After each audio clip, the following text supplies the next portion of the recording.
Hey guys, so I'm going to show you how to install Rankmath WordPress plugin quickly. So the easiest way is to basically create an account first because you don't want to be interrupted during your installation process. So just go ahead and quickly create one in the rankmath.com. So you click sign in and click register now. And here you can just use your Google account to register. So I'm just going to do that.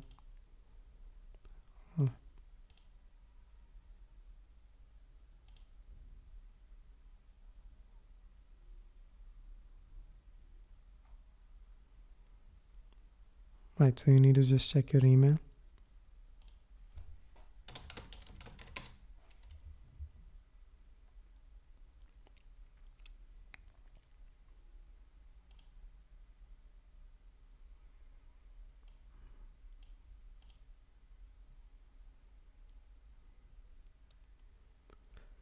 Right, so this is the account page that you'll be directed to.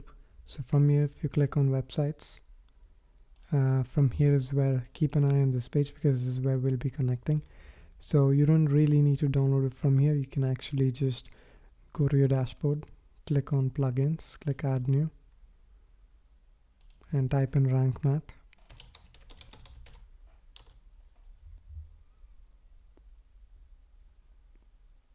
And click install now.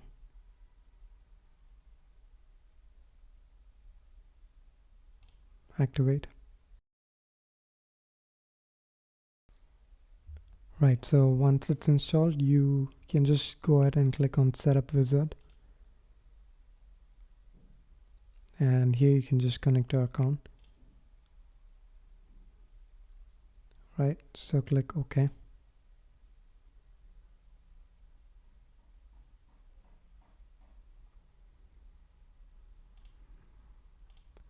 Okay, so here there's easy, advanced, custom mode, which is in pro.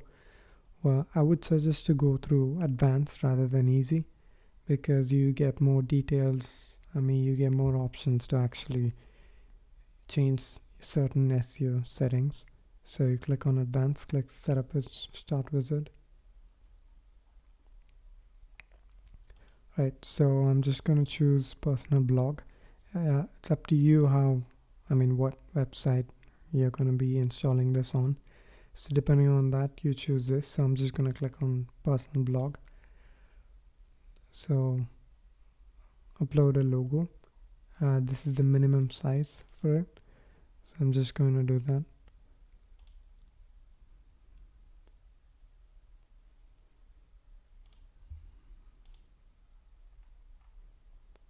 Alright, so this is the default social share image. So basically if someone is going to share your website, not a post but just your website, the main.com, this is what by default it's going to appear if you do not have an image. So it's good to add that. So click save and continue. So here, if you have Google Search Console or Google Analytics, you can basically just connect here. I would recommend doing this because you get to see all the analytics on your WordPress dashboard. And also Rankmath gets more details about your search performance, which is actually good to track. So connect it and click save and continue.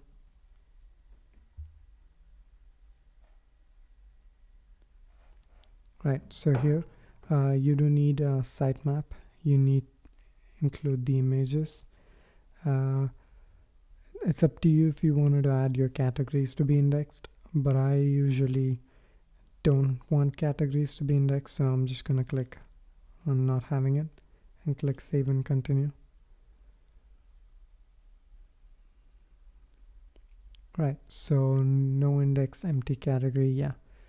So this is fine. If there's an empty category, you don't want it to be indexed and tagged because it's just going to be not that great user experience for your users. And the second option, leave it off, because if you're going to add like no follow on your links, it's better to do it manually because Google wants your links to be like a mix of both, not just completely no follow. And this is a good option to open your external links on a new tab or a window, because you don't want your users to completely leave your website when they visit. So choose that and click save.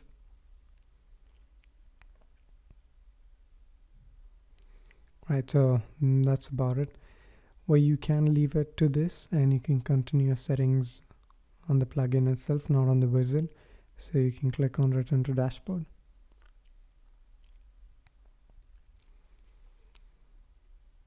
So you can play around with these settings according to your optimization, especially if you're a local business, then it's better to choose this option and make sure you have the schema on. It'll be on by default, and the other things are completely up to you. So I don't have WooCommerce. I mean, I do have WooCommerce, but if you don't have it, then make sure this is off.